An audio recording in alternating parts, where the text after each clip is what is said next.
ठीक है। हम लोग ये कर रहे हैं।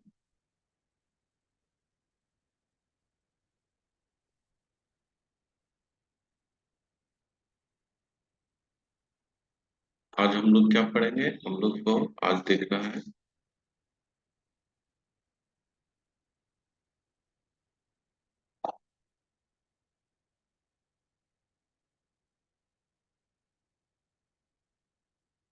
चलो, आज हम लोग देखो। रेसिडेंशियल स्टेटस क्या है? सबसे मस्ट इम्पोर्टेंट चीज है क्या कि अगर हम लोग आज क्या चैप्टर का नाम क्या है? Residential status. ठीक है। रेसिडेंशियल स्टेटस कैसे किसी का फाइंड करते हैं, वो चीज हम लोग को पता करना है।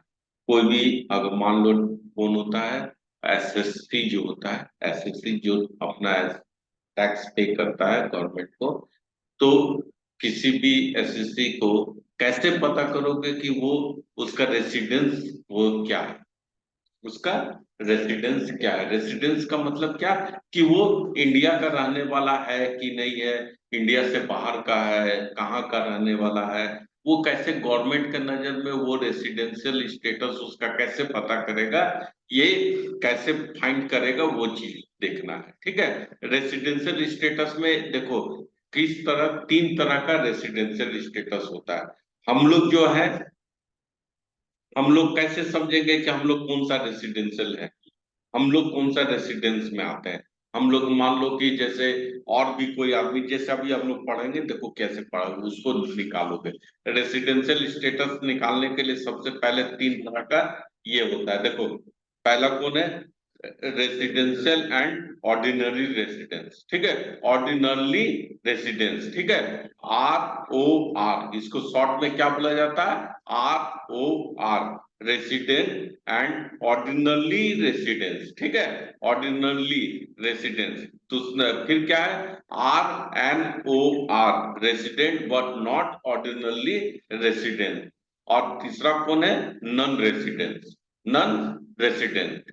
ठीक है। नॉन रेसिडेंट, तीन तरह का रेसिडेंशियल स्टेटस होता है। ठीक है। हम लोग कैसे पता करेगा? अगर रेसिडेंशियल स्टेटस अगर इंडिविजुअल का हमको देखना है, एक इंडिविजुअल कोई है, इंडिविजुअल का मतलब तो समझ में आता है ना, अकेला जो person, individual is classified as residential or non residential, and again the residential individual में further be categorized or as ordinary residents or non-ordinary residents in India। देखो कैसे आप किसी भी रेसिडेंशियल स्टेटस किसी इंडिविजुअल का फाइंड करोगे। ठीक है। सबसे पहला चीज उसका क्या है कि रेसिडेंशियल स्टेटस फाइंड करने के लिए सबसे पहले दो तरह का आप उसको कैटेगराइज कर लो। सबसे पहले उसको दो कैटेगरी में उसको डिवाइड कर दो। एक क्या होगा? एक होगा रेसिडेंस होगा या एक नॉन रेसिडेंस होगा। यही होगा। हम जो है, हम सरकार को मान लो इनकम टैक्स देना है, तो हम किस ये में देंगे? रेसिडेंस में देंगे। रेसिडेंशियल मेरा स्टेटस क्या होगा? रेसिडेंट होगा या नॉन रेसिडेंट होगा? कैसे समझा तुम कि रेसिडेंट है? आप इंडिया का ही रहने वाले हैं, यहीं का जन्मदाता है ना, ऐसा सोचा। मगर इनकम टैक्स के नजर में कैसे फाइंड किया जाता है रेसिडेंटल स्टेटस, ये चीज समझना है। आप लोग तो आधार कार्ड देख लिया, पैन कार्ड देख लिया, वोटर कार्ड कार्ड देख लिया, अरे हम यहीं पर मेरा जन्म है, दादा भी यहाँ मेरा जन्म लिया था, मेरा दादा का परदादा भी यहाँ जन्म लिया था, हम इंडिया से बाहर कभी गया नहीं है, हम तो यहाँ का रहने वाला है, यहीं का नागरिकता है मेरा, है ना। मगर गवर्नमेंट इनकम टैक्स का साइट पे, इनकम टैक्स डिपार्टमेंट आपका रेसिडेंशियल स्टेटस कैसे फाइंड करेगा? तो उसके लिए क्या है? देखो अगर इनकम टैक्स वाला लोग अगर आपका रेसिडेंशियल स्टेटस को फाइंड करना चाहेगा, तो कैसे फाइंड करेगा वो देखो। सबसे पहले यहां पर देख लो आप क्या है।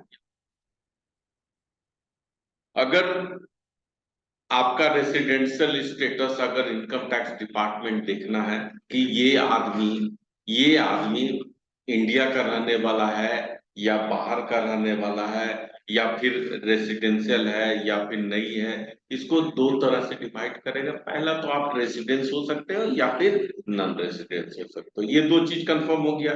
ठीक है, अब कैसे पता करेगा कि ये रेसिडेंट है या नहीं है? तो किसी भी इंडिविजुअल को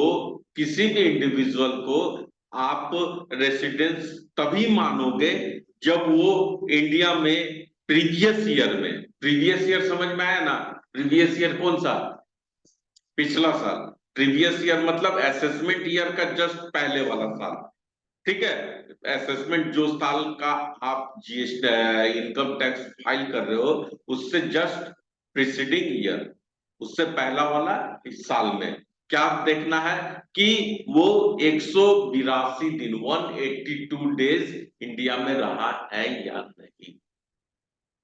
कितना? 182 डेज, मतलब एक साल के अंदर वो इंडिया में 182 दिन आके रहा है कि नहीं, वो देखना है। अगर आप देख लिए कि कोई इंडिविजुअल 182 दिन इंडिया में रह लिया, यानी कि वो क्या हो गया है? रेसिडेंट हो गया। वो रेसिडेंट हो गया, अब वो मतलब उस तरह से आपका जीएसटी में रजिस्टर, जीएसटी बोले इनकम टैक्स में उसका स्टेटस क्या कहलाएगा? रेसिडेंट कहलाएगा। या सुन लो, या अगर मान लो ऐसा भी तो हो सकता है, क्या बोल रहे हैं हम, अगर मान लो कि हम एक काम करते बोर्ड पे करवा देते हैं।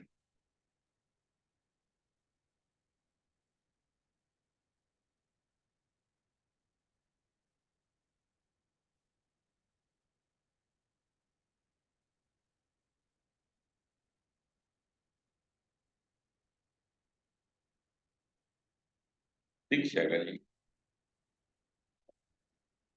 हम्म,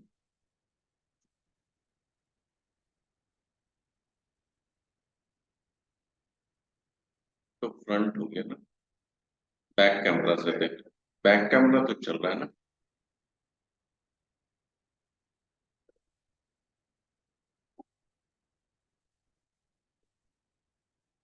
देख, तो हो गया।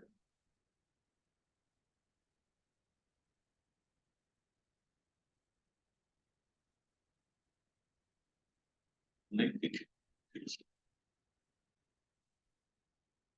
चलो आप लोग इसमें आना चाहिए, वो लोग आएगा तो अपना कर लेगा। क्या है? यहाँ पे ऐसा होना चाहिए क्या? तो काम ऐसा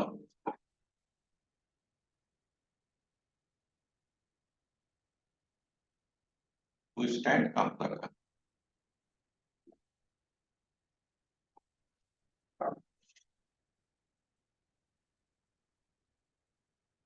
ये सब भी रिकॉर्ड होगा। सिस्टम में बता देंगे ना, सिस्टम में बता दे। नहीं, चार देते ना, चलो सिस्टम में बता देता हूँ। हाँ, ये बोल दीजिए।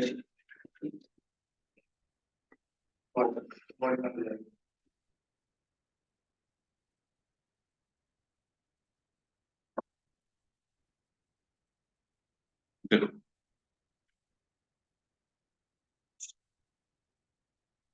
रेसिडेंशियल स्टेटस में दो तरह का पहले फाइंड कर लेना कि सबसे पहला क्या नियम होना चाहिए कि जो पर्सन जिसका आप गवर्नमेंट के नजर में वो रेसिडेंशियल स्टेटस उसका रेसिडेंट है या नहीं है। ठीक है, तो उसके लिए सबसे पहला क्या फुलफिल करना होगा? 182 डेज प्रीवियस ईयर में क्या वो इंडिया में रहना चाहिए। 182 डेज, अगर वो 182 डेज नहीं रहा है तो एक और सिस्टम से आपको चेक करना होगा। और क्या सिस्टम है दूसरा? He or she is in India for period of 60 days or more during the previous year and 365 or more days during 4 previous year immediately preceding relevant previous year। मतलब क्या समझ में आया? नहीं समझ में आया? हम बतला दे रहे हैं क्या है मैटर। देखो, अगर आप, ठीक है, आप कोई क्लाइंट का काम कर रहे हो, ठीक है, वो क्लाइंट कहाँ का है, मान लो कि बाहर से आया, बाहर से आया, अब उसको बोलेगा कि हमको इनकम टैक्स भरना है, तो तुम उसको इनकम टैक्स भरवाएगा, किस स्टेटस पे भरवाएगा, रेजिडेंट है या नहीं। यही ना दो चीज देखेगा कि ये इंडिया का रहने वाला है या नहीं रहने वाला है। तो गवर्नमेंट कैसे पता करेगा कि ये इंडिया का रहने वाला है कि नहीं, तो 182 दिन पिछला साल रहा है कि नहीं, 182 डेज रहा है, तब वो क्या कहलाएगा, रेसिडेंट कहलाएगा। अब उस पर रेसिडेंशियल का जो भी नॉर्म्स होगा, जो भी टैक्स का स्लैब होगा वो चलेगा। अभी क्या स्लैब हो वो हम नहीं पढ़ रहे हैं, अभी खाली हम फाइंड कर रहे हैं रेसिडेंट है या नहीं रेसिडेंट है। ये देख लिया। अब बोला कि ठीक है, आप पिछला साल इंडिया में कितना दिन के लिए आए थे, तो बोला कि हम आए थे 60 दिन के लिए। तो क्या वो रेसिडेंट हुआ, नहीं हुआ, नहीं ना हुआ। समझ में आ रहा आपको, नहीं आ रहा, आ रहा है ना। है, पिछला साल कितना दिन के लिए वो आया, 60 दिन के लिए। तब वो तो नहीं है, कितना दिन तब होना चाहिए, 182 दिन। ठीक है, और ये वो कंडीशन तो फुलफिल नहीं किया, खत्म हो गया, वो रेसिडेंट नहीं, नॉन रेसिडेंट नहीं किया पहला हिसाब से। अब वो देखेगा दूसरा कंडीशन, पहला कंडीशन तो फुलफिल नहीं हुआ, अब दूसरा कंडीशन में आओ, क्या बोल रहा है कि पिछला साल 60 दिन रहा है कि नहीं, पिछला साल 60 डेज वो इंडिया में रहा है कि नहीं। पिछला साल बोला कि आप कितना दिन इंडिया में रुके थे, तो बोला कि हम 60 डेज रुके थे। ठीक है, चलिए, पहला जो वो वाला फुलफिल नहीं हुआ, ये वाला में 60 डेज का फुलफिल हो गया। अब preceding previous year, preceding previous year को 4 साल, प्रीसीडिंग प्रीवियस ईयर का 4 साल में आप 365 डेज रहे हैं या नहीं, वो देखिए। समझ में आया मैटर। पहला, मान लीजिए कि आप अभी कौन सा फाइनेंशियल ईयर का इनकम टैक्स फाइल कीजिएगा, अभी कौन सा चल रहा है इनकम टैक्स फाइलिंग का, अभी कौन सा असेसमेंट ईयर क्या चल रहा है जी, 23-24 चल रहा है असेसमेंट ईयर। किस साल का फाइल कर रहा है, प्रीवियस ईयर क्या है, 22-23 का फाइल कर रहा है ना। ये देखो, यहाँ पे एडिट का तो ऑप्शन नहीं है,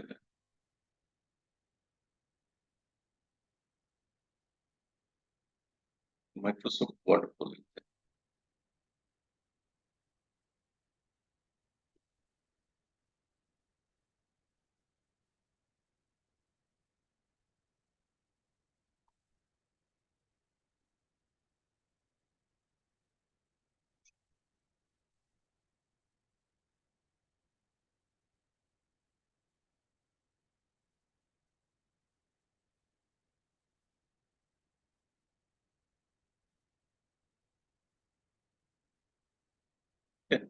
हम यहाँ पे समझाते रहे क्या।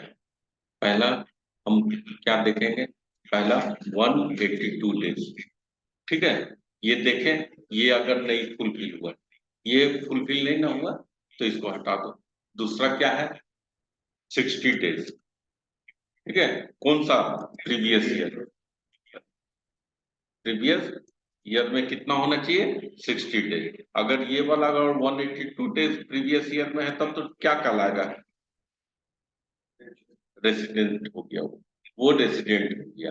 और क्या है, 60 डेज, क्या है, 60 डेज, 60 डेज आपका कौन सा, प्रीवियस ईयर में 60 डेज देख लो। 60 डेज देखने के बाद और क्या देखेगा,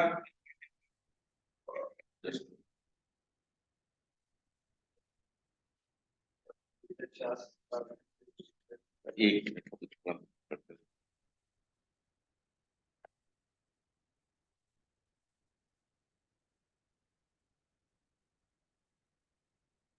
60 डेज देखना है, कितना, 60 डेज, 60 डेज प्रीवियस ईयर में रहा, यहाँ पे कितना है, 182 डेज।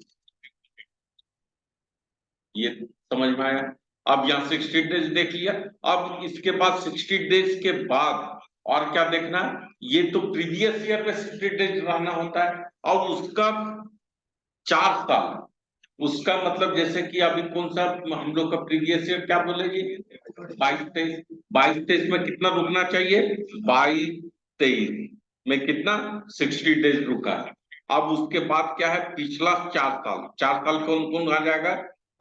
21-22-23 हो गया ना, 21-22, ठीक है, 20-21 ना, और क्या होगा? 19-20, और क्या होगा? 18-19। ये तीनों, ये चारों साल मिला के कितना दिन रहना होगा? ये चारों साल को मिला के आपका, ये चारों साल में मिला के वर्ड आर्ट से हम ये कर लेते हैं, ऐसा कर देते हैं, ये चारों साल मिला के आपका कितना होना चाहिए? ये 4 साल मिला के ये 1 2 3 4, ये 4 साल मिला के कितना होना चाहिए? 365 डेज फुलफिल होना चाहिए। कितना? 365 डेज देगा। तो क्या कहलाएगा ये?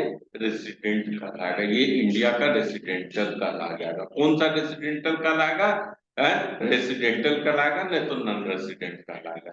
ठीक है, क्या कहलाएगा? रेसिडेंट कहलाएगा या नॉन रेसिडेंट कहलाएगा। पहला क्या फुलफिल करना होगा? ये वाला देखना होगा, और नहीं तो फिर क्या देखना होगा? ये देखना होगा, नहीं तो और कर लो। ये दोनों में से कोई भी एक फुलफिल होना चाहिए। चाहे ये फुलफिल हो जाए, चाहे ये फुलफिल हो जाए, ये दोनों में से कोई भी फुलफिल हो गया, आप रेसिडेंट बन गए, इंडिया का रेसिडेंट बन गए। क्लियर? हाँ, पहला क्या देखना है? 182 डेज प्रीवियस ईयर में, और फिर क्या देखना है? 60 डेज प्रीवियस ईयर में, और इसके बाद इसको बोला जाता है प्रीसीडिंग प्रीवियस ईयर। इसको क्या बोला जाता है? Preceding previous year. इसको क्या बोलते हैं? Preceding previous year. इसको बोला जाता है प्रीसीडिंग प्रीवियस ईयर, ठीक ना।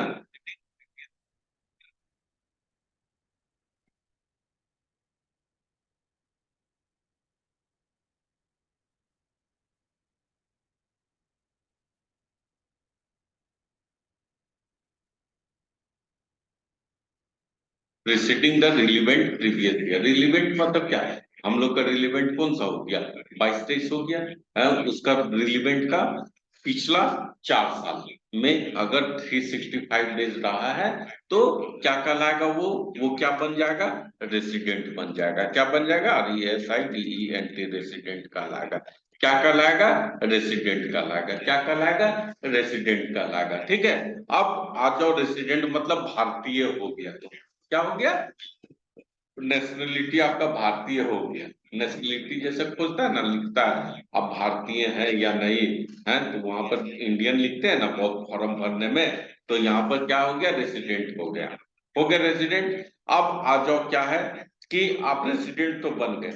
अब रेसिडेंट में आप सच्चा भारतीय है या नहीं है, उसमें भी दो कैटेगरी देखना है। आप सच्चा भारतीय हैं या नहीं है। ऐसा भी होता है ना कि ये वाला फुलफिल किया, 60 दिन रहा, 60 दिन के बाद 365 दिन रहा, 4 साल में रेसिडेंट हो गया। ठीक है, अब रेसिडेंट में किस तरह का रेसिडेंट है? तो ROR है या RNOR है। ROR और RNOR मतलब क्या? ROR का मतलब रेसिडेंट एंड ऑर्डिनरली रेसिडेंट, और resident but not ordinarily resident. ठीक है, तो ROR अगर होगा तो वो पूरा का पूरा एकदम एक्चुअल भारतीय है। ठीक है, देखो उसमें क्या क्या देखना पड़ता है, क्या क्या उसमें फुलफिल करना पड़ता है। उसके बाद ये तो फुलफिल होना चाहिए सबसे पहला। ये फुलफिल होने के बाद क्या चेक करेंगे? दो चीज चेक करेंगे। क्या दो चीज चेक करेंगे? कि वो ROR, ठीक है, ROR है या फिर RNOR है। RNOR,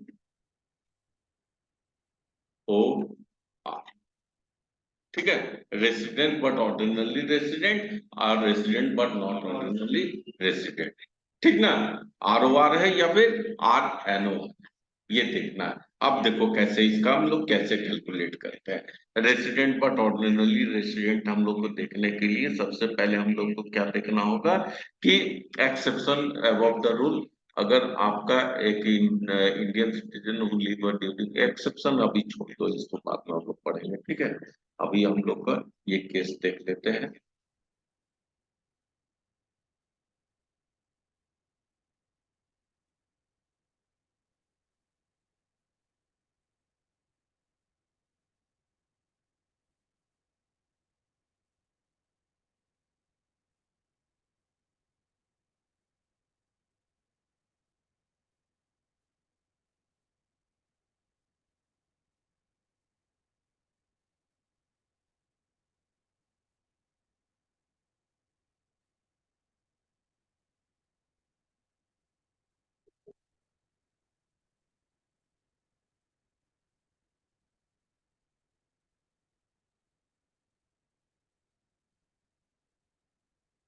ये देखो आर ओ आर हम लोग को देखना है, तो आपका क्या करना होगा, कुछ एडिशनल कंडीशन है, कुछ एडिशनल कंडीशंस होते हैं जो फुलफिल करना पड़ता है।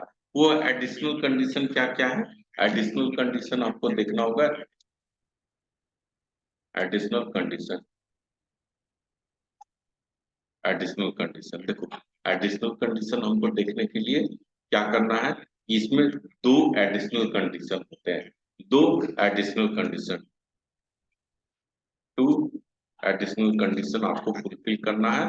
तो आप क्या कहलाओगे, दो एडिशनल कंडीशन अगर आप फुलफिल कर लोगे तो क्या कहलाओगे, आर ओ आर कहलाओगे, रेसिडेंट। और कौन सा रेसिडेंट, ऑर्डिनरी रेसिडेंट कहलाएगा।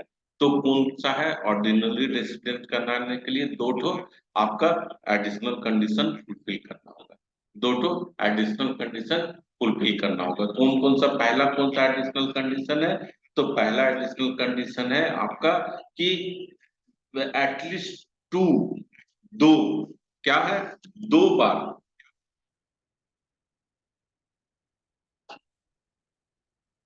एटलीस्ट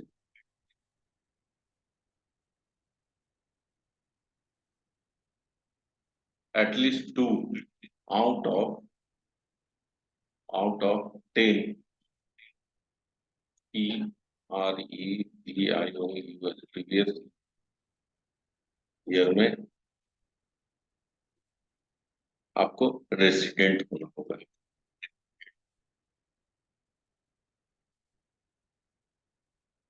रेसिडेंट होना होगा। तो रेसिडेंट होने के लिए पहला क्या है, रेसिडेंट, क्या बोला कि आर ओ आर बनना है, पहला तो क्या है, आपको रेसिडेंट बनने के लिए क्या फुलफिल करना होगा, और 60 डेज प्रीवियस ईयर, और उसके बाद प्रीसीडिंग ईयर्स में 4 साल, प्रीसीडिंग रिलीवेंट प्रीवियस ईयर बोला है, preceding the relevant previous year में कितना, 4 साल, 4 साल में 365 डेज रुका, तो वो क्या कहला गया, रेसिडेंटल कहला गया, क्या कहलाया, वो इंडियन हो गया ना, इंडियन हो गया। अब उस पे उस तरह का टैक्स एप्लीकेबल होगा, वो कौन सा टैक्स एप्लीकेबल होगा वो आगे पढ़ेंगे हम लोग, ठीक है। और नहीं तो फिर उसके पर वो दूसरा हिसाब से टैक्स लगेगा, ठीक ना। अब वो तो ये फुलफिल कर लिया, अब उसको देखना कि वो सच्चा आदमी, मतलब सच्चा ओरिजिनल इंडियन है कि नहीं। इंडियन में भी दो तरह का, कौन कौन सा, आर ओ आर और आर एन ओ आर, ठीक है। तो आपका देखना कभी भी जब आप असेसमेंट बनाते हो, जब आप किसी का ये करते हैं हम लोग किसी का भी इनकम फाइंड करते हैं, तो हम लोग पढ़े थे ना बनाने का ये इनकम फाइल करने के लिए क्या हम लोग ये किए थे, रेसिडेंशियल स्टेटस पर कंप्यूट करते हैं किसी का इनकम को, अगर हम लोग कंप्यूट करते हैं तो कंप्यूट करने के लिए जो फॉर्मेट हम लोग पढ़े थे इनकम टैक्स में, कंप्यूटेशन बनाने के लिए हम लोग कौन सा चार हेड हम लोग का पढ़े थे ना, चार का है, 5 हेड पढ़े थे ना, 5 हेड में क्या क्या है, सैलरी, फिर ठीक है, उसके बाद बिजनेस एंड प्रोफेशन, और बोलो कैपिटल, कैपिटल गेन और अदर, हम लोग पढ़े थे ना 5 तो उसमें देखना ऊपर में लिखा हुआ रहता था कि रेसिडेंशियल स्टेटस बतलाइए क्या है। तो इसमें आप हम लोग अगर बोलेंगे तो क्या, हम लोग रेसिडेंशियल स्टेटस में अभी हम लोग आर ओ आर है या आर एन ओ आर है, तो कैसे पता करेंगे, तो इसमें दो, आपको ये दोनों फुलफिल होना चाहिए, तब आप क्या कहलाओगे,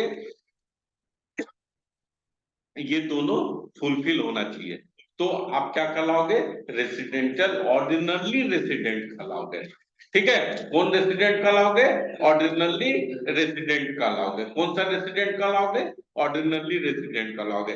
कौन सा दो ठो क्या एडिशनल कंडीशन है, at least 2 out of 10 preceding year, मतलब दो, आपको पिछला 10 प्रीवियस ईयर में आप 2 बार रेसिडेंट बनना होगा, समझ में आया, नहीं समझ में आया।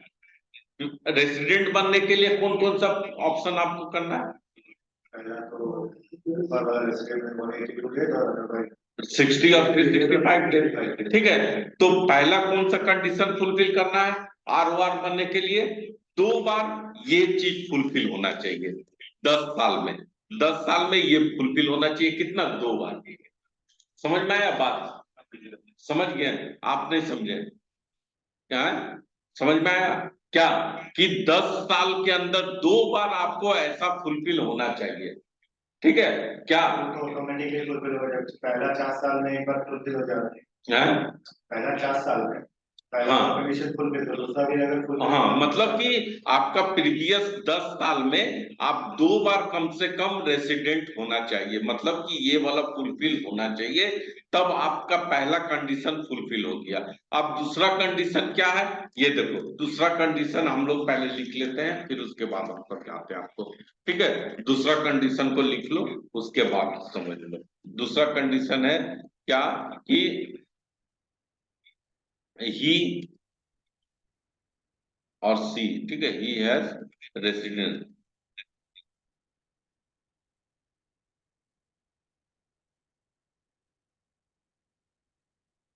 resident in India for a PERIOD period of 730 days, days or more. TURI during 7 PREVIO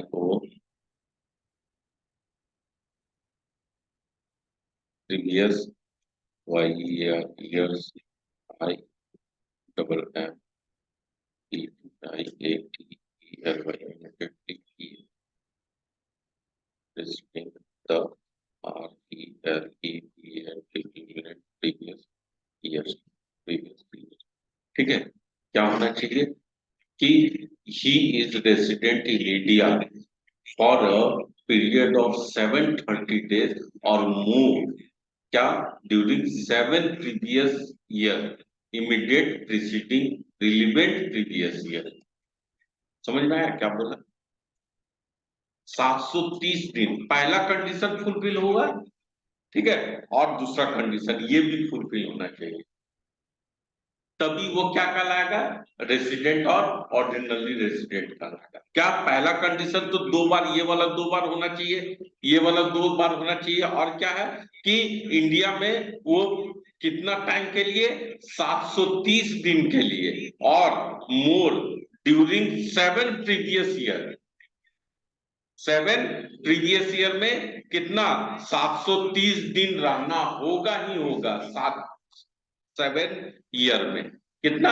7 साल में 730 दिन उसको रहना ही रहना होगा, immediate preceding the relevant previous year, ठीक है। समझ में आया बात? नहीं समझ में आया? खाली मुंडी हिलाने से नहीं होगा, समझ में ये तो कंफर्म हो गया ना? क्या कि आपको 10 साल में 2 बार आपको रेसिडेंट बनना है, ठीक है। और क्या है दूसरा? क्या है कि 7 साल के अंदर 730 दिन आपको रहना होगा कंटिन्यू, ठीक है। तो मतलब कितना हो गया जी? 2 साल ना, 2 साल आपको रहना होगा, ठीक है। 7 साल में 730 दिन कम से कम आपको रहना होगा। नहीं तो 21, 22, 23, 17, 18, 16, 365, 365। हाँ 7 साल में। 7 साल मतलब कितना हो गया? 7 साल मतलब देखो, अब यहाँ पर हम समझा देते हैं। ये वाला पहला क्या है? पहला वाला तो समझ में आ गया ना है? दूसरा वाला क्या है? 7 साल। 7 साल मतलब क्या हो गया? Previous year immediate preceding the relevant previous year, मतलब रिलेवेंट जो प्रीवियस ईयर है उसी समय में से लेके 22-23 है ना, 22-23 है ना, 22-23 है, 22-23, 23-24 है, 22-23 के बाद 21-22, ठीक है। फिर क्या है? 20-21, 19-20, फिर क्या है? 18-19, फिर क्या है? 17-18, फिर क्या है? 16-17 हो गया ना, 16-17, हाँ 7 साल। 3-3-6-1-7 हो तो गया, 7 7 हो गया ना। इसमें कितना रहना होगा जी? 730 डेज रहना है, चाहे कैसे भी रहे, चाहे कैसे भी रहे। देखो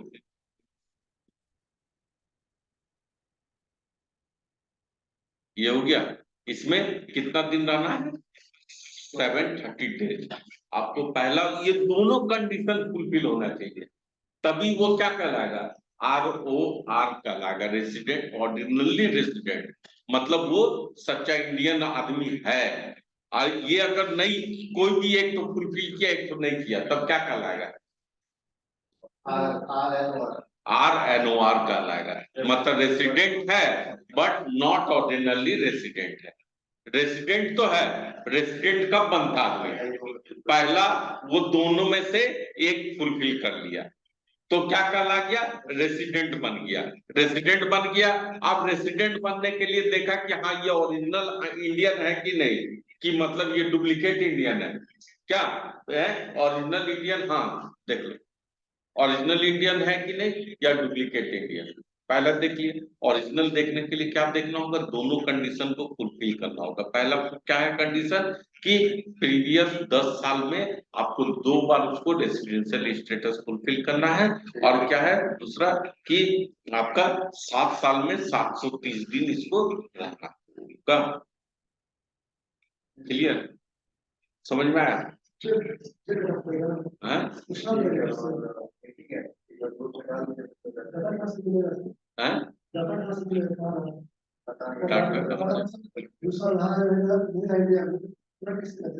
क्या चीज?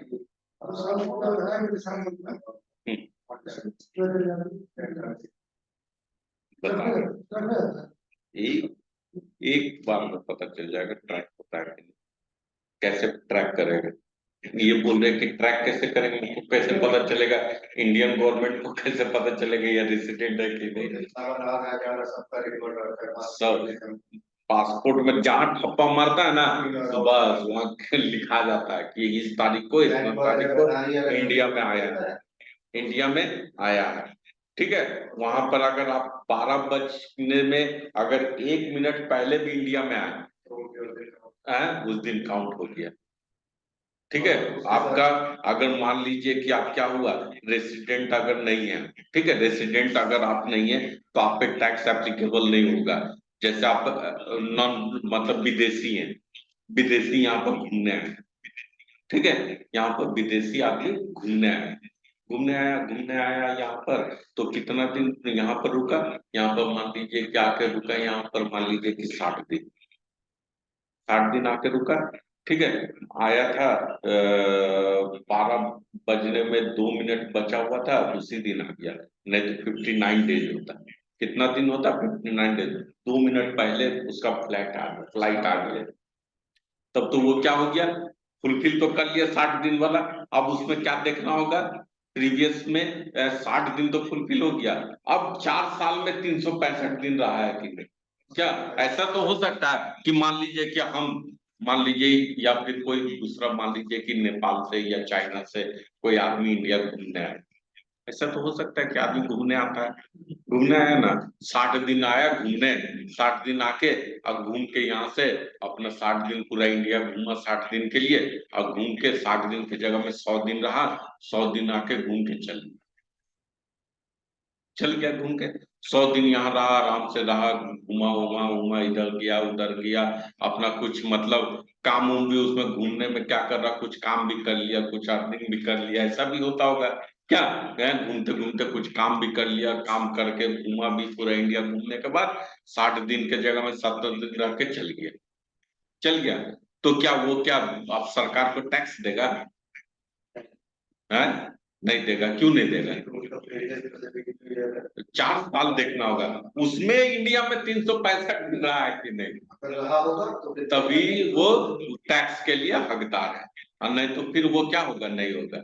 अगर नहीं तो फिर क्या होगा? अगर 1 साल में अगर वो 182 दिन के लिए अगर इंडिया में आके रहा है, तब तो उसको टैक्स देना ही देना, चाहे वो जो भी कमाए देना पड़ेगा। ठीक है, अब उसके लिए अब नॉन रेसिडेंट के लिए क्या है सिस्टम, वो भी हम टैक्सेबल स्लैब में नहीं आए, वो ज्यादा हो जाएगा। ठीक है, ऐसा है। ये तो समझ में आ गया। क्या? अगर मान लीजिए कि कोई IPL खेलने आता है, IPL तो हर साल होता है, कितना दिन के लिए होता है IPL? हैं?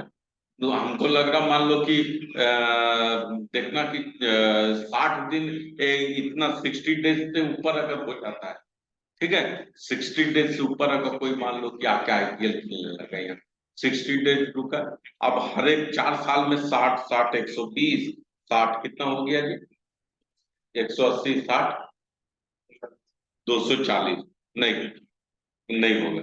तो अगर मान लो कि कोई ऐसा आदमी है, मान लो बाहर से कोई, अब आप क्रिस गेल आया यहाँ पर, IPL कितना दिन का, 60 दिन का खेला हो रहा है, तो यहाँ रुक गया, अभी 4 साल वो कंटिन्यू खेलने के लिए तो आएगा। अब 60 60 दिन, 60 60 दिन तो देख लो उसका रेसिडेंशियल स्टेटस क्या हुआ, तब भी नहीं कहला है, तब भी वो क्या कहलाएगा, विदेशी कहलाएगा क्या, तो नहीं होगा, नहीं, 182 डेज, वो 180 डेज अगर रह गया तब तो हो गया, नहीं है उससे तो वो हिसाब से अपना कैलकुलेशन कर लेना, ठीक है। अब इसमें क्या है कि एक चीज आपको और चेक करना है, क्या कि एक्सेप्शन भी इसमें कुछ है। अगर मान लो कि ऐसा होता है ना कि कोई, मान लो कि हम लोग का इंडियन मेंबर है, इंडियन सिटीजन है, इंडिया का आदमी है, वो क्रू का मेंबर है, शिप शिप समझते हो ना, पानी का जहाज, उसका आदमी है, मर्चेंट में, तो वो तो हमेशा बॉर्डर क्रॉस करना, आना जाना आना जाना आना जाना उसका देखता है, तो उसके लिए सिर्फ पहला वाला वैल्यू होगा 182 डेज का, उसका क्या होगा 182 डेज का। और अगर कोई बाहरी विदेशी आदमी इंडिया आ रहा है जा रहा है आ रहा है जा रहा है, बाहरी इंडियन है, वो बाहर ही रहता है, और वो अगर इंडिया आ रहा है, कौन कहलाता है, NRI, तो उसका भी 182 डेज मानेंगे, उसमें ये सेकेंड वाला ऑप्शन नहीं होगा, ये चीज खाली ध्यान रखना, ये एक्सेप्शन है, ये क्या है, एक्सेप्शन है, ठीक है, क्लियर, बस इतना ही आज का है। ठीक है, समझ में आया बात, समझ में आया। रेसिडेंट का आप लोग को कैलकुलेशन निकालना है, तो ये दो चीज आपको ध्यान में रखना होगा, कौन कौन सा, पहला क्या है कि 182 डेज, और क्या